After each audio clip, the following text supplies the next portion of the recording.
The quiet farming centre of Winton is linked to one of New Zealand's most infamous women. The Winton baby farmer case of 1895 was a major scandal which horrified and intrigued the nation. The trial of one of the most remarkable criminals that has ever lived in New Zealand was concluded here at 1 o'clock today. The woman at the centre of the case was Winton resident Minnie Dean. Born in Scotland, Minnie Dean first appeared in Invercargill in the 1860s under her maiden name Williamina Dean. She was a widow with 2 daughters. Minnie married an innkeeper, Charles Dean, who turned to farming. However, an infestation of rabbits at the end of the land boom brought about bankruptcy, so Minnie placed discreet advertisements in the local paper. Respectable married woman, comfortable home, country, wants to adopt an infant. It was not long before she had responses. At the time, contraception was not widely available. Unmarried mothers were ostracised, so desperate women were keen to get rid of unwanted babies.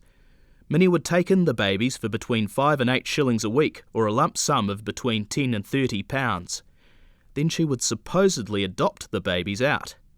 Up to 9 infants were usually in her care at any time, and given the mortality rates of the period, it was inevitable that some died. But before long, police began to suspect Minnie of foul play. Minnie was seen boarding a train with a baby and a hat box, only to disembark later carrying a heavier-looking hat box and no baby. Later, police made the grisly discovery of the bodies of several young children in her garden. Minnie maintained her innocence and explained the deaths as accidental, but the community was convinced that Minnie had taken the babies and the money and then killed the babies. There were rumours that up to 20 children could have died at her hands. There was a macabre fascination with the court case. Souvenir baby dolls stuffed inside miniature hat boxes were even sold outside the courthouse. Minnie Dean was only tried for 1 murder, but the jury took just half an hour to find her guilty. They sentenced her to death by hanging. Minnie Dean, the now notorious baby farmer, being found guilty and sentenced to death for the murder of Dorothy Edith Carter, an infant which she received for adoption on the 2nd of last month.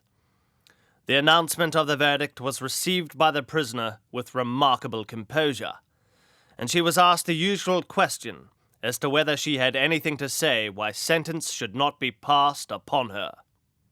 No, I only have to thank Detective McGrath for the kindness I have received from him. Then His Honour assumed the black cap and pronounced the fatal words which sealed the doom of the murderess, whose systematic and heartless cruelty had sent so many helpless and innocent little victims to their last sleep. Dean was hanged at Invercargill, the first and only woman in New Zealand to be hanged. She walked erect and dignified to the foot of the broad, sloping steps, up which she had to ascend to the scaffold. The sheriff then asked her if she had anything to say. I have nothing to say, except that I am innocent. Thank you. Minnie Dean was buried in an unmarked grave in Winton Cemetery. Songwriter Helen Henderson was brought up in Invercargill and remembers that naughty children would be warned by their parents to be careful, or else they would be sent to Minnie Dean's farm and never heard of again.